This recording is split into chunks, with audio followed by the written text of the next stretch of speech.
नमस्कार, स्वागत आहे तुमचं आजच्या नवीन व्हिडिओमध्ये। तर आज आपण ओल्या काजूची उसळ किंवा ओल्या काजूची भाजी ह्याची रेसिपी पाहणार आहोत। तर इथे ओले काजू घेतलेले आहेत। तर हे साधारण अर्धा तास साध्याच पाण्यामध्ये भिजत ठेवायचे, म्हणजे सालं त्याचे आपोआप निघतात। आणि काजूंची साईज बघा किती छान आहे। तर हे काजू कसे वाट्यावर पण असतात आणि किलोवर पण मिळतात। तर हे मला 200 रुपये पावप्रमाणे मी आणलेले आहेत। आणि वाटण्यासाठी लागणार आहे इथे कांदा आणि ओलं खोबरं, धणे अख्खे आणि जिरं। तर हे असं वाटप जर तुम्ही करून ठेवलं ना, तर काळ्या वाटाण्याची उसळ वगैरे करायला हे वाटप तुम्ही वापरू शकता। फोडणीसाठी एक कांदा बारीक चिरून घेतलेला आहे, 2 लाल मिरच्या तुकडे करून घेतलेले आहेत, कढीपत्त्याची पानं आणि एक छोटा टोमॅटो।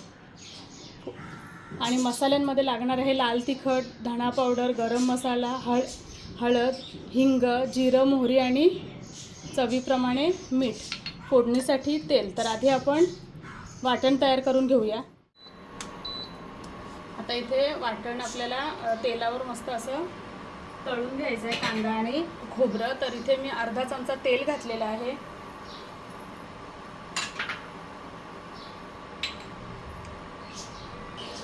तेल गरम झालं, आता ह्यामध्ये मी कांदा घालते।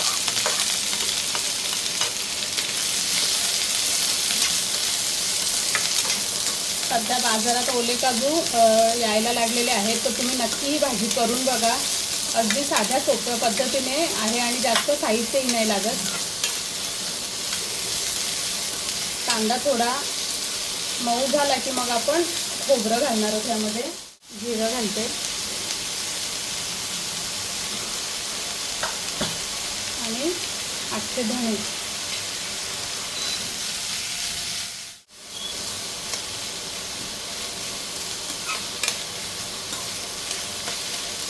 आणि बरेच जण ह्यामध्येच आलं आणि लसूण घालून अशी वाटण तयार करून ठेवतात। तर मी आलं लसूण पेस्ट वेगळी घालणार आहे। हे फक्त आपण कांदा आणि खोबऱ्याचं वाटण करून घेणार आहोत। हा बघा, कांदा आता बऱ्यापैकी मऊ झालेला आहे। आता ह्यामध्ये आपण खोबरं घालणार आहोत।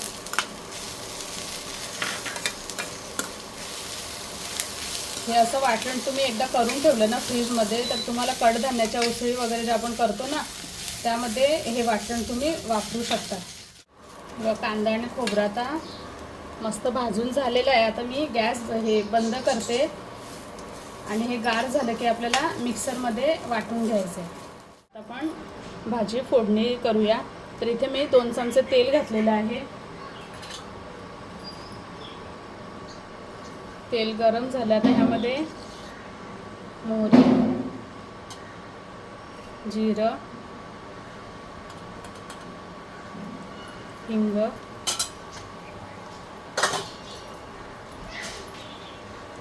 कढीपत्ता, कांदा आणि लाल मिरचीचे तुकडे। कांदा आता मस्त परतून घ्यायचा आहे ब्राऊन होईपर्यंत।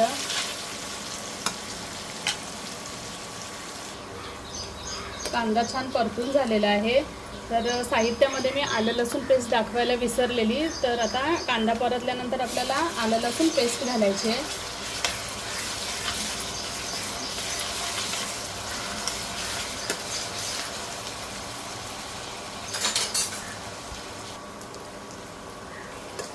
आता यामध्ये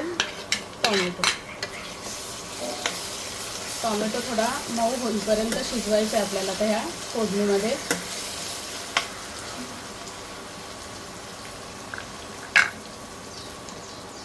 चला, तर आता आपण मसाले घालून घेऊया। हळद, धना पावडर, लाल तिखट आणि गरम मसाला।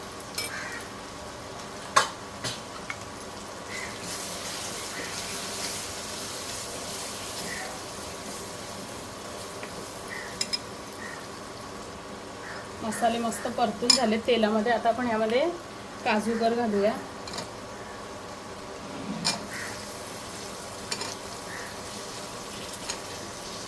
आणि एका साईडला गरम पाणी आधीच करून घ्यायचं आहे, म्हणजे भाजीमध्ये आपल्याला गरम पाणी घालायचं आहे।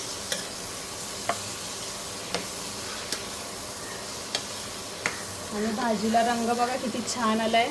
तर हा जर आगरी मसाला तुम्हाला ऑर्डर करायचा असेल तर तुम्ही कमेंटमध्ये कमेंट करा, म्हणजे मी तुम्हाला मग कॉन्टॅक्ट नंबर देईन.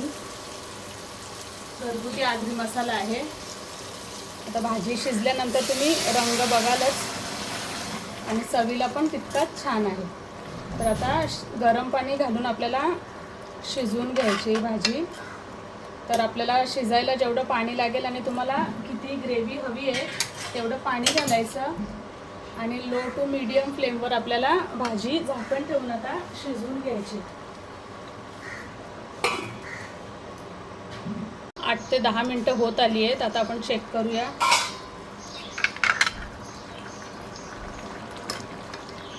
हे बघा, मध्ये मध्ये मी ढवळत होते. आता यामध्ये चवीप्रमाणे मीठ घालायचं आहे आणि आपण जे वाटप तयार केलं होतं कांदा खोबऱ्याचं, हे बघा एकदम बारीक वाटून घ्यायचं आहे आणि ते घालते मी यामध्ये 2 चमचे. तुम्हाला जेवढं म्हणजे घट्ट हवी आहे ग्रेव्ही त्याप्रमाणे तुम्ही कमी जास्त करू शकता.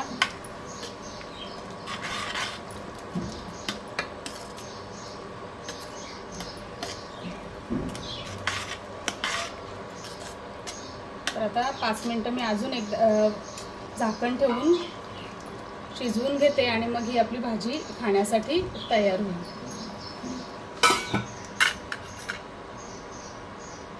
5 मिनटं झाली आहेत. आपण आता चेक करूया.